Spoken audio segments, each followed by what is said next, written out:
Добрый день, уважаемые коллеги! Хочу вас поприветствовать на очередном семинаре практикуме, который сегодня для нас проводит Буранова Жанна Абиловна, преподаватель математики. Посмотрим внедрение конструктора тестов онлайн-тест-пад в предмет математики, также совмещение его с автоматизированной системой Classroom во времени. Посмотрим, как это вообще реально ли, вообще по мере возможности. Поэтому, Жанна Абиловна, вам предоставляется слово. Пожалуйста, мы вас слушаем. Еще раз здравствуйте, коллеги. Мы продолжаем изучать. Сейчас у нас приложение к Classroom платформе. Мы изучили с вами онлайн-тест-пад. Сейчас мы будем показывать ее в практическом приеме. Для удобства я буду говорить на государственном языке, поэтому прошу прощения, если где-то будет непонятно, буду объяснять, кому непонятно, буду объяснять на русском языке. Сейчас я бы хотела продемонстрировать вам, значит, сейчас демонстрация идет, да? Значит, у нас идет, бізде Қазақмыс корпорациясының технологиялық колледжінде бірнеше бағдарламалар оқытылып жатыр. Соның ішінде біз математика, физика, химия пәндеріне арналған онлайн-тест-пад қосымшасын оқимыз. Оған мен мынандай мақсаттар қойдым. Бірінші, білімділік жағынан өткен тақырыптарды бірден сабақ кезінде оқушылардың біліктілігін тексеру аясында кері ақпарат алу үшін немесе рефлексияны дамыту үшін қолдануға болады. Екінші дамытушылық мақсаты ұйымдастырушылық жетістіктерді қатқыл дискіге сақтау арқылы экономикалық және ақпаратты сақтау, архивтеу сауаттылығын дамытуға болады. Үшінші, тәрбиелік мәні бұл оқытушыларды ұйымшылдыққа, нақты бір қосымша бағдарламаға қызығушылығын дамытып, өзін-өзі тәрбиелеуге, жинақылыққа, нәтижелікке, үнемділік қасиетін дамытуға жұмыс етуге болады. Сонымен бұл жерде ерекше сөздер қолданылған, гласарий болмаған жаңалық болып есептелінді. Сондықтан қалғандарыңызға мынандай сөздермен таныстырып өтуге тура келеді. Дэшборд деген сөздер бар екен. Ол индикаторлар панелі, мәзірі. Мысалы, көліктің алдында келе жатырған мәзірлерді көретін болсаңыз, дәл сол сияқты бұл тесттің бетінде бірнеше критерийлері болады. Бірақ ол критерийлердің барлығын бірдей мұғалім өзіне ыңғайлы қылып пайдаланған жөн деп есептеймін. Екінші, виджет деген сөзі болады. Бұл ақпараттың рөлі ішінде, мысалы, болашақта сіз жас мұғалімдерге арналған болсын, сайтқа, колледждің сайтына арналған болсын, неге пән бірлестігіне арналған болсын, бұл тестілерді жасалынған, 3 тілде жасап жатырмыз, соның бәрін тастап кетуге болады. Сондықтан оны виджет жасау керек болады. Сосын енді файлдың бір түрі, ол кеңейтілген түрі болып есептеледі. Com файлсын ғана онлайн-тест-падтың ішінде com файлын ғана Google Chrome'нан ашасыздар. Енді пәнаралық байланыста қай пәндерге ыңғайлы болады? Бұл математика, физика, химия, биология, сызу. Мен жалпы білім беретін пәндерді ғана айттым. Ал арнайы пәндерге де пайдалануға болады. Арнайы пәндердің электротехникасына, электроникасына формулалар арқылы немесе айталық тау-кен ісі деген пәндер бар. Оларда формулалар пайдаланатын болса, осы формулалар арқылы немесе сөздік арқылы пайдалануға болады. Енді мен сіздерге барлығын айтпай-ақ қояйын. Семинардың түрі онлайн болғандықтан мен Google Chrome'ға кіруді көрсетейін. Мен өзім ішінде регистрация, тіркелу дейді. Жасайсыздар, тіркелуді міндетті түрде өзіңіздің электрондық поштаңыз арқылы Google Chrome'ға кіресіздер. Мен енді оны Google Chrome'дан көрсетейін. Айталық,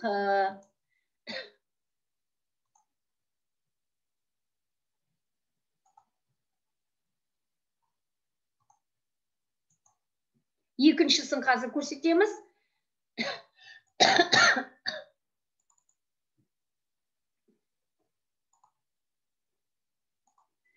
Міне сіздердің алдарыңызда онлайн-тест-пад бар. Оң жағына қарасаңыздар, бұл жерде мен өзімнің тестімді бұның ішіне жерге тіркеп қойдым. Керекті ақпаратты сіз мысалы банағы онлайн-тест-падтың өзіне мен PowerPoint-та арналған сілтемелер жасап қойдым. Сол сілтемелердің ішіне кіріп тексерулеріңізге болады.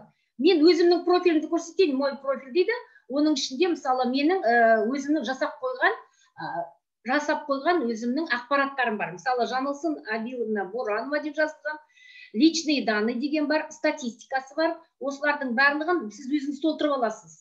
Одан кейін оның ішінде бірнеше мәзірлер болады. Опросы деген бар, тесті бар, кроссворд деген бар, диалогтар деген бар. Мен мысалы тестіні таңдадым. Бұның ішінде тестілердің ішіне кірген кезде, міне тестіні өзіңіз ішіне кіріп тестіні қоса аласыз. Мысалы, мен қысқасы нақты көрсетейін. Міне добавить дейсіз, плюс тұрады оң жағыңызда. Добавитке қосасыз, мынаның ішінде үш шығады. Личностный тест, психологический, образовательный. Сіз әне образовательныйды белгілейсіз. Бұл білімге арнаған. Сосын добавить дейсіз. Добавить деген жазғаннан кейін оның тестінің атын жазасыз мына жерге. Айталық, мысалы, тригонометрия дейік. Жай тригонометрия. Тригонометрияны қостық дейік. Бұның ішінде, мысалы, тригонометрия тестісін қостыңыз. Бұл мына жерде добавлено деп жазылып тұрды. Енді ол жабық, міне закрыты дейді. Бұл жабық кезінде сіз оны толықтырып жазасыз. Сосын аның ішінде шықты мына жерде, мысалы, 14 май күні ешкім әлі қараған жоқ, сұрақтар жоқ, образовательный тест құрастырды деп мына жерде жазылып тұр. Енді сіз осы тестіні ары қарай жалғастырып, бір-екі сұрақты қосу үшін, мысалы, мына жерде ссылкасы өзі автоматты түрде шығады. Оны виджетін қосасыз, не создан дейді. Создать виджет дейсіз. Міне виджет для использования теста на сайте. Создать виджет дейсіз. Міне ол создавать етілген өзі келіп тұр, өзі автоматты түрде бағдарламасы, сіз сонымен оны қолданасыз. Мына жерде шығады жасыл түсірменен. Виджет создан деп. Енді ары қарай тест еще не опубликован на сайте. Мен ары қарай көрсете берейін. Енді осының дэшбордтың мен айтып жатырмын, ішіндегі сапалы түрдегі беті. Мысалы, карточка теста дейді. Тип тесті. Қандай болады ол тип тесті? Образовательный мені қосасыз. Образовательный тест болып, теги деген қысқаша сөздерді қосасыз. Мынаның ішінде ондай сөздер жоқ. Сондықтан мен өзім жазамын. Мысалы, тригонометрия туынды. Немесе оны производный дейді. Мен жазып қойдым. Міне, тригонометрия туынды деп. Енді ар жағында теги могут лучше, вы можете просто указать предний дейді. Преднамеренно. Готовых тем не найдено. Сонымен сіз осыны қосып қойдыңыз. Бұның төменгі жағында тағы да бір қосымшалар бар. Сохраненный бар, передача тесті бар, совместный доступ деген болады. Бірақ сіз, мысалы, мынаның барлығын мен пайдаланған жоқпын. Мен PDF-тағы жасалынған тестінің жауаптарымен де болады. Мына с правильными ответами қосып қойсаңыз, с правильными ответами шығады. Алып тастасаңыз, өзінің тестісі шығады, жауапсыз. Жауапсыз балаларға дайындауға болады қағаз жүзінде. Жауаппен с правильными ответами дайындауға. Енді бұны қалай жасауға болады, ары қарай көрейік. Вопрос дейді. Мына кіреміз ішіне. Вопросқа кірдік. Тригонометрия тұр. Енді бұның ішіне сұрақты қалай қосамыз? Мынау экранның төменгі жағында плюс деген бар. Плюсты қосасыз. Сізге мынаның ішінде единичный выбор деген болады. Единичный выборды тағы қосасыз. Сізге сұрақ қойды. Міне текст вопросы дейді. Мен мысалы мынаның астына бірінші нөмір деп жазамын. Айталық, синустың туындысын табыңыз дейміз. Синустың туындысын табыңыз. Міне екі рет жаздым. Екі сөзден шықты, үш сөзден шықты. Енді мен орысшада жазамын бұны. Найдите производную синуса. Енді мен бұл функцияны жазуым керек. Y тең болады синус X. Қалай жазам? Бұл жерде сіздің редактор формула, немесе Windows-тағы вставкалар жарамайды. Себебі ол несовместимы екеу. Тек қана сөздерін ғана копировать етуге болады. Только можно слова копировать. А то, что в редакторе формулы вы напечатали, она не копируется. Поэтому вы вот здесь есть три точки. Туда заходите, выходят символы, их виды выходят, и потом сама функция. Вот функцию нажимаете, у вас выходит экран. На экране вы можете Первая цифра стоит, тут написано. Бұл жерде ағылшыншасы жазасыз. Мен оны ағылшынға аударып аламын.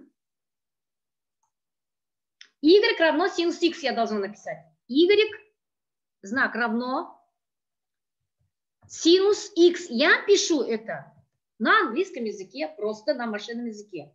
Мына жерде предварительный просмотр деген бар. Соның өзі осындай болып шығады. Бірақ одан да үлкен жазғыңыз келсе, увеличенный дейсіз, тағы да. Ол тағы да үлкен болып, сізге осы үлкен болып көрінгені. Сосын енді сохранить дейсіз. Міне сохранить етілді. Қарасаңыз, мына жерде формуласы шығады. Енді бұнда 5 жауап болу керек. Мен мысалы бұл тестілерді құрастырған кезде әрбір есепке 10 балдан беріп, 10 есепке 100 бал алатын қылып берем. Себебі өте қиын сұрақтарды бермеймін, бірақ орташа 0-ші деңгейден бастап орташаға дейін. Айталық, добавить вариант ответі 3, 4, 5. Айталық, мына жерде менде косинус x шығу керек. Синустың туысы косинус x, мен оның дұрыс жауабын жазам, косинус x. Бірақ мен бұған 10 бал беремін. 10 бал. Қалғандары 0 балдан қала береді. Мысалы, айталық, мұн жерде 1 болсын дейік. Мен мысал үшін жазып жатырмын. Мұн жерде 2 болсын дейік. Мұн жерде 3 болсын дейік. Мұн жерде 4 болсын дейік.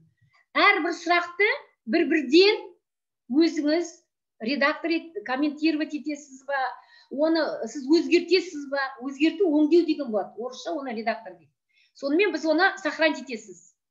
Қараңыз сонда қалай болып шығады. Міне, сіздің бірінші сұрағыңыз, мысалы, синустың туындысын табыңыз, найдите производную синуса, 2 қазақ және орыс тобына бірден шығаруға болады. Редактировать еткенде, мысалы, мынаның ішінде жауабы тұр бірден. Бірақ, егерде сіз қате деп есептесеңіз, онда редактировать етесіз, міне басасыз. Ол қайтып сізге шығады. Сосын оны өзгертуге болады. Мысалы, айталық, бұл жерде синус x дейік.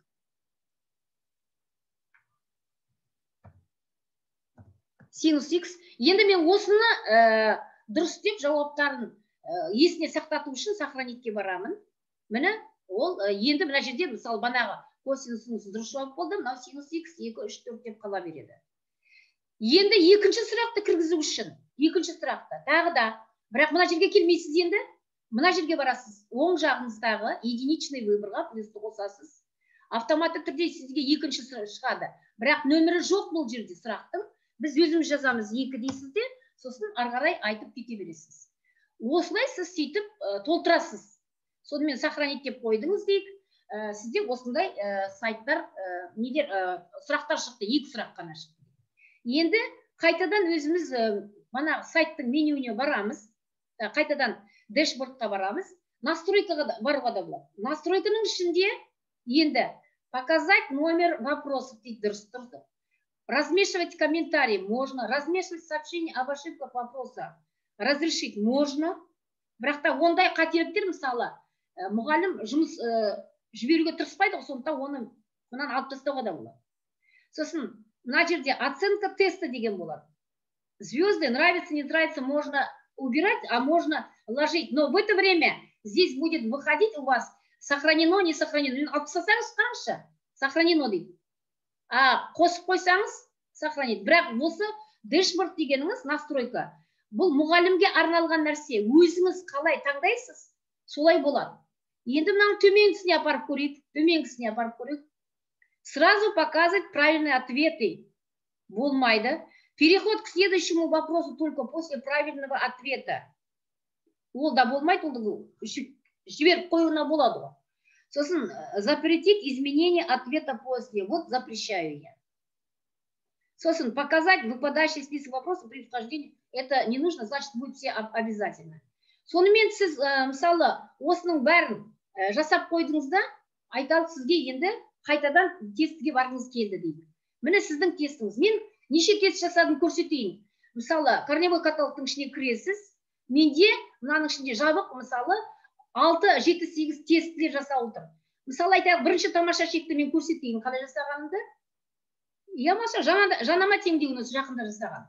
Жанама теңдеуінің тестісі менде мынаның ішінде бар. Қазір вопростарды көрсетейін. Мысалы, міне менің сұрақтарым тұр. Бірақ бұл 3 сұрақтан тұрады. 3 тілде жазалынған. функция бір нүктесінде жанама теңдеуін тап, ағылшын шатыр, одан кейін найти уравнение касательной функции данной точки. Бұл жерде жауаптарыменен мұғалім өзі көріп, бәрін ала алады. Енді осылардың барлығын, мысалы, сіз өзіңізге жүктеп алуыңызға болады. Ол үшін сіз бана настройканың ішінде тұрады ғой, настройкаға барып көресіз.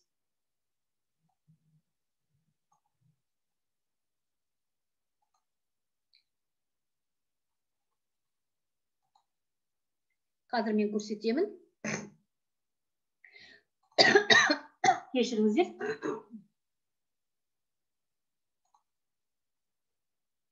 Жанама теңдеуі ғой. Егер сіз жанама теңдеуін мысалы ашып қойсаңыз, жауып қойсаңыз, олар кіре алмайды. Қалай мен енді ссылкасын тастаймын. Мына ссылканы қазір айтайын, мысалы жанама теңдеуін қалай мен ссылкасын тастайсыз. Сіз оны білесіз ғой қалай тастау керек екен. Енді мынаның ішінде, настройканың ішінде, қазір айтайын мен сізге, настройканың ішінде, настройка результаттың ішінде, мынаның ішінде уақыты болатындар болады. Қазір доступ к тесту деген, доступ к тесту деген болады. Осының ішінде уақыттары белгіленеді. Ограничить по времени доступ. Мысалы, кейбір тесттерді бір күннің ішінде 3 сағатта өтіп шыға ма, 2 сағатта өтіп шыға ма, бірақ оның ішіндегі өзінің өтетін уақытын одан да қысқартуға болады. Ол үшін сіз, мысалы, банағы алынған дэшбордтың ішіндегі ссылканы аласыз, мысалы, мынандай ссылканы аласың дейік.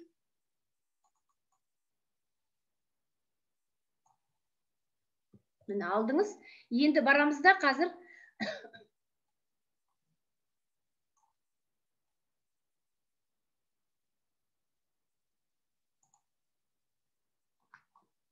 қайтадан неге кіреміз?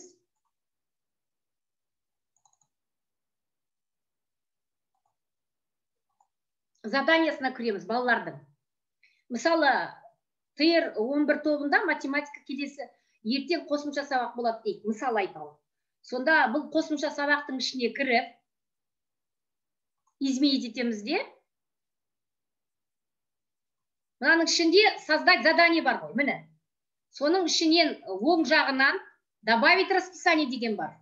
Сол добавить расписанияға уақытын белгілеп қоясыз. 15 май күні 9-дан 10 кеткенде басталады дейік. Добавить расписание. Мені добавили. Одан кейін, енді қай уақытта бұны қабылдап алуға болады? Бұның ішіне қайтадан кіресіз де, мысалы, банағы жерге қайтадан кіріп, мынаның жоғары төменгі жағында срок сдачи деген болады. Срок сдачидің уақыты болады. Айталық, 15 май күні, ол банағы 9-дан 10 минут кіргенде, 9-дан 10 минут кеткенде, 15 минуты 9-дан 25 кеткенде бітеді дейік. 09 25. Добавить расписанияны қойдыңыз, тақырыбын қоясыз.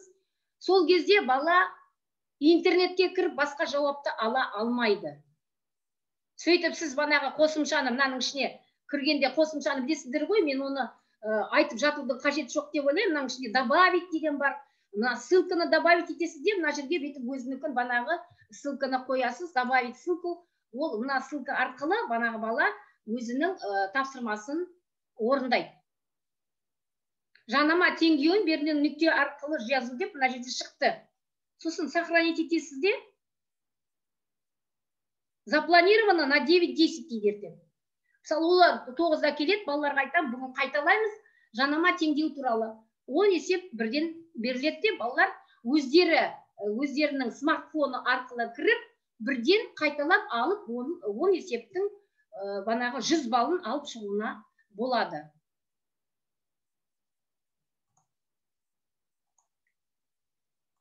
Сонымен, мен өзімнің семинарымды аяқтаймын. Итак, я заканчиваю.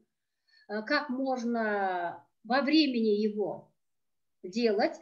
Формулу я показала. Все сложнейшие формулы, все с Windows, они не копируются. Копируется только текст. Я каждый раз делаю новый тест.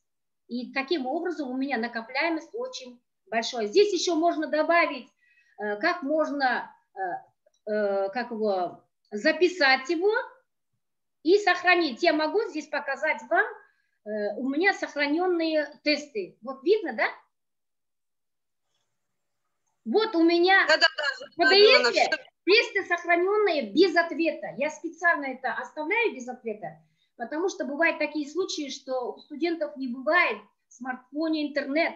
Тогда я один экземпляр всегда в бумажном варианте готовлю, один всего экземпляр, и по одному экземпляру могу дать этому учащемуся, чтобы он поработал, просто так не сидел, и таким образом он тоже может работать в письменном виде. Ну, конечно, это не украшает преподавателя, потому что я должна все ситуации, риски это использовать.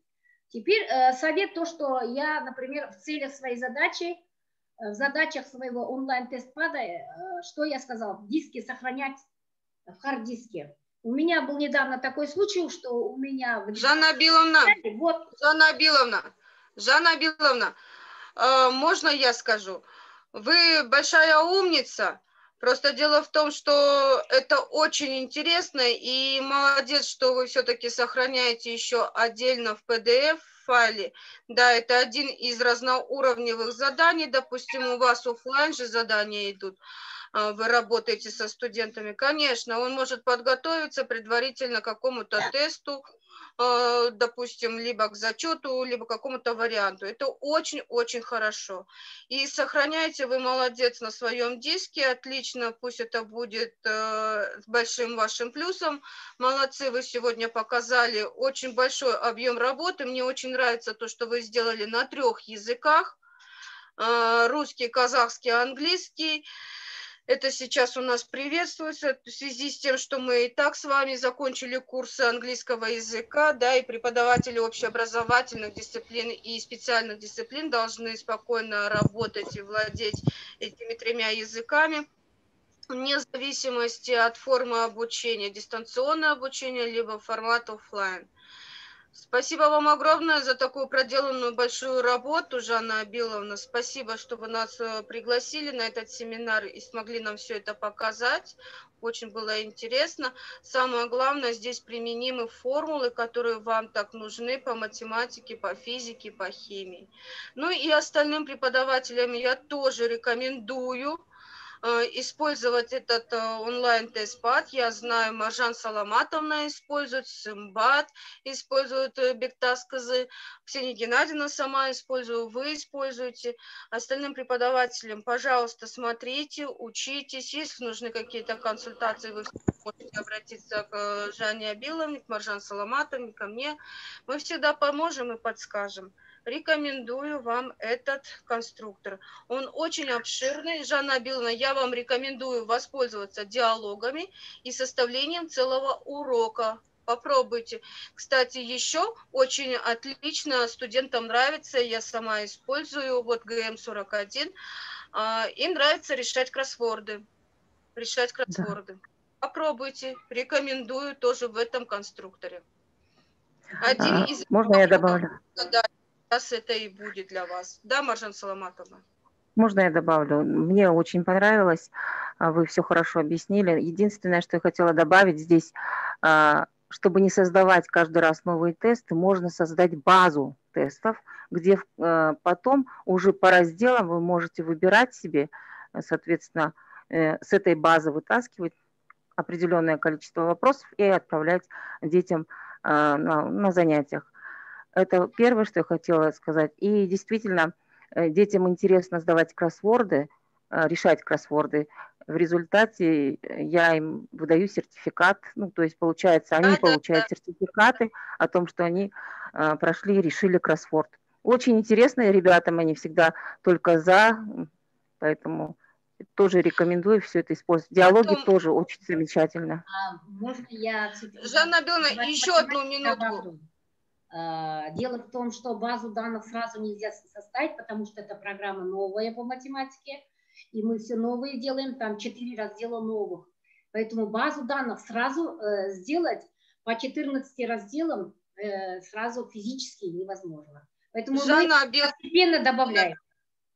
Постепенно вы все добавите. Мы видим вашу корневую папку, она у вас увеличивается с каждым разом.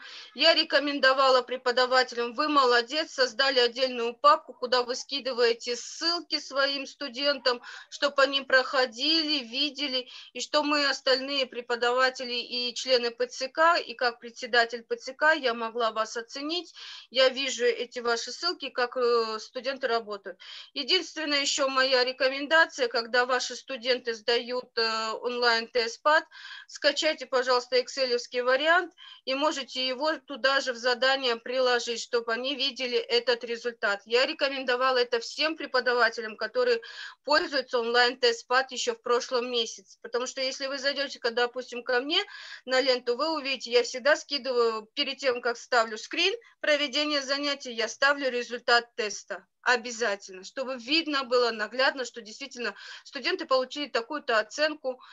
И всегда им желательно выставлять результат. Можете менять критерии оценивания, там он у вас есть. Я видела, студенты ваши молодцы, они показывают это в чате, все видно. Просто это наглядность, чтобы была для всех доступна, прозрачна. Поэтому, ну, молодец. Продолжайте в том же духе, Жанна Абиловна. Ну, спасибо, что послушали. Я готова учиться дальше, изучать другие программы, но применимо только для математики. Хорошо, спасибо всем участникам за то, что вы сегодня были, присутствовали на этом семинаре. Жанна Абиловна, вам большое спасибо, что вы уделили нам время, и что мы смогли все-таки зайти к вам на семинар, пусть нас так немного, но все равно. Спасибо вам огромное. Спасибо всем остальным преподавателям за присутствие на этом семинаре. До свидания. До свидания. Рахмет, сау болыңыздар. Сау болыңыздар. Рахмет, сау болыңыздар. Sağ olun.